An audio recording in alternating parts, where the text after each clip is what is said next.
1971 সালের ঠিক 16ই ডিসেম্বর তারিখে বাংলাদেশ তাদের বহু প্রার্থিত স্বাধীনতাটি পায়। দীর্ঘদিনের যুদ্ধ, বহু রক্তক্ষয়, বহু প্রাণের বিনিময় বাংলাদেশ অর্জন করে তাদের স্বাধীনতা। আজ স্মরণ করা হচ্ছে সেই দিনটিকেই। আগে বাংলাদেশের আওয়ামী লীগ সরকার সুপ্রিম কোর্টের রায়কে মান্যতা দিয়ে ফাঁসি দিয়েছে জামাতে ইসলামের সহসম্পাদক কাদের মোল্লাকে। জামাতের প্যারামিলিটারি ফোর্স আল বদরের সদস্য ছিলেন এই কাদের মোল্লা। বাংলাদেশের মুক্তিযুদ্ধের ইতিহাসে যে সংগঠনগুলি পাকিস্তান সেনার দিকে হাত বাড়িয়ে দিয়েছিল তারা হল জামাতে ইসলাম, আল বদর শান্তি কমিটি, রাজাকার ও আল সাম। পাকিস্তানের সঙ্গে ঘৃণ্য চক্রান্ত করেও বাংলাদেশের মুক্তিযুদ্ধকে দমিয়ে রাখতে পারেনি। বাংলাদেশের বাঙালি নেতাদের নিরঙ্কুশ জয় কপালে ভাঁজ ফেলেছিল পাক শাসকদের।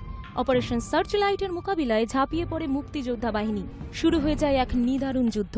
একদিকে মুক্তিকামী মানুষ, অন্যদিকে পাক শাসকদের ক্ষমতা লিপ্সা। বাংলাদেশের এই মুক্তিযুদ্ধে চুপ করে বসে থাকেনি ভারত।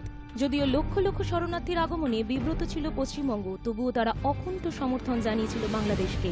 ভারত 3রা ডিসেম্বর বাংলাদেশ যুদ্ধে প্রত্যক্ষভাবে অংশ নেওয়া শুরু করে।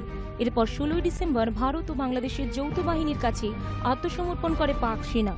আত্মসমর্পণের বহর পড়ে যায় দিকে দিকে। কার্যত দ্বিতীয় বিশ্বযুদ্ধের পর এত বেশি যুদ্ধবন্দী আর কখনো দেখা যায়নি। সেই থেকে 16ই ডিসেম্বর তারিখটিকে বিজয় দিবস হিসেবে চিহ্নিত করে বাংলাদেশ সরকার। এবারে সেই বিজয় দিবসে বাংলাদেশের অঙ্গীকার মৌলবাদ, হিংসা ও সংকীর্ণতার অবসানই এক নতুন রাষ্ট্র গড়ার।